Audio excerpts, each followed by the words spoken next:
పార్టీని రక్షించేందుకు పార్టీ యంత్రాంగమంతా కలిసి చంద్రబాబును సీఎంగా నిలబెట్టిందని మాజీ మంత్రి యనమల రామకృష్ణుడు తెలిపారు. రాష్ట్ర అభివృద్ధికి సీఎం చంద్రబాబు నిరంతరం కృషి చేస్తున్నారని పేర్కొన్నారు. అలాగే మంత్రి లోకేష్ యువ నాయకత్వాన్ని సమర్థవంతంగా ముందుకు తీసుకువెళ్తున్నారని అన్నారు. యువతకు అవకాశం కల్పించాలి అనే ఉద్దేశంతో తాను ప్రత్యక్ష రాజకీయాలకి దూరమయ్యానని చెప్పారు. తుని నియోజకవర్గంలో తాను చేసిన అభివృద్ధి ఫలితంగానే 6 సార్లు గెలిచిన రికార్డు దక్కింది అన్నారు యనమల.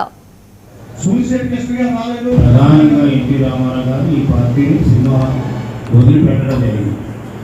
సినిమా రంగాన్ని వదిలేసి ఈ పార్టీ పెట్టడం జరిగింది. ఓకే, అప్పుడు ప్రపంచం వచ్చింది.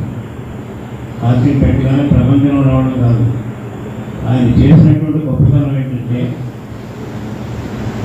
అధికారంలో రాకుండానే 9 నెలలు ఈ పార్టీ మొత్తం రాష్ట్రం అంతా తిరిగాడు వ్యాన్ మీద.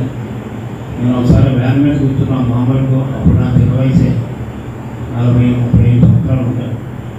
అయినా నేను కూర్చోలేకపోయాను, కిందకు వచ్చేటప్పుడు త్వరలో చేశాను. అటువంటి అప్పటికే 60 సంవత్సరాలు దాటినటువంటి మహనీయుడు ఆ పైన కూర్చుని మాట వేసేసుకుని సూపర్గా వ్యాన్ మీద చెప్తా ఉన్నారు. అంటే అంత ఉండి కాకుండా అంత శక్తివంతమైనటువంటి వ్యక్తి, అంత కమిట్మెంట్ ఉన్నటువంటి నాయకుడు. ఈ రాష్ట్రానికి ఏదో చేయాలి, ఈ రాష్ట్రాన్ని బాగు చేయాలి, అప్పుడు ఉన్నటువంటి పరిస్థితి గురించి కాపాడాలి అనేటువంటి ఉద్దేశంతో ఆ రోజు ఎన్టీ రామారావు గారు అప్పటికి సినిమా రంగంలో టాప్ హీరో. ఆ రోజుల్లో ₹1,00,000 సంపాదించేటువంటి చెప్పేవారు. అంత టాప్ హీరో.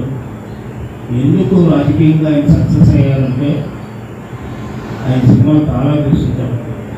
పౌరాణికంలో హీరో వేశాడు, విలన్ వేశాడు, దుర్యోధనుడు వేశాడు, కృష్ణుడు వేశాడు, అదేవిధంగా